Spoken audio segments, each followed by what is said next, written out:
यह कहानी एक लालची व्यक्ति की है जिसे गौतम बुद्ध ने अपनी करुणा और ज्ञान से सही मार्ग पर लाया। यह कहानी हमें सिखाती है कि लालच छोड़कर संतोष और संयम का पालन करना चाहिए। एक गांव में एक व्यक्ति रहता था जिसका नाम हरि था। हरि बहुत लालची था और हमेशा अधिक पाने की इच्छा में रहता था। एक दिन उसे एक बड़ा कटहल का वृक्ष मिला जिसमें बहुत सारे फल लगे हुए थे। उसने सोचा कि यदि वह सभी फलों को बेच देगा तो उसे बहुत सारा धन मिल जाएगा।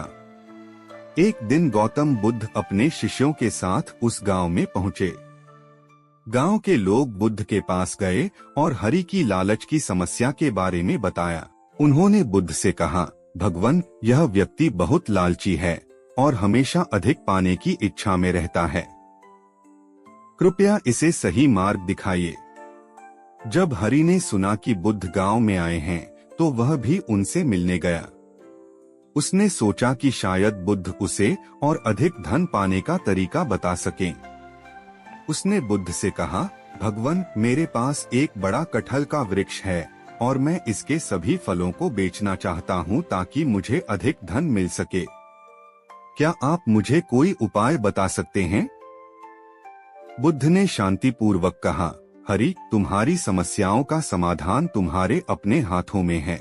यदि तुम अपनी लालच को छोड़कर संतोष और संयम का पालन करोगे तो तुम्हें सच्ची खुशी और शांति प्राप्त होगी। बुद्ध ने उसे समझाया, लालच से केवल दुख और असंतोष ही प्राप्त होता है। संतोष और संयम से हम अपने जीवन में सच्ची खुशी और शांति पा सकते हैं। बुद्ध की बातें सुनकर हरि के मन में बदलाव आया। उसने महसूस किया कि उसकी लालच उसे केवल दुख ही दे रही है। हरि ने बुद्ध की बातों को ध्यान से सुना और उनके उपदेशों को अपनाने का निर्णय लिया। उसने अपनी लालच को छोड़ दिया और संतोष और संयम का पालन करना शुरू कर दिया। धीरे धीरे उसने अपने जीवन में सच्ची खुशी और शांति प्राप्त की। गांव के लोग भी उसके इस बदलाव से प्रभावित हुए और उसका सम्मान करने लगे। बुद्ध की करुणा और ज्ञान ने हरि को उसकी लालच से मुक्ति दिलाई और उसे संतोष और संयम का मार्ग दिखाया। बुद्ध की शिक्षाओं ने उसके जीवन में सकारात्मक परिवर्तन लाया। यह कहानी हमें सिखाती है कि लालच छोड़कर संतोष और संयम का पालन करना चाहिए। संतोष और संयम से हम अपने जीवन में सच्ची खुशी और शांति प्राप्त कर सकते हैं।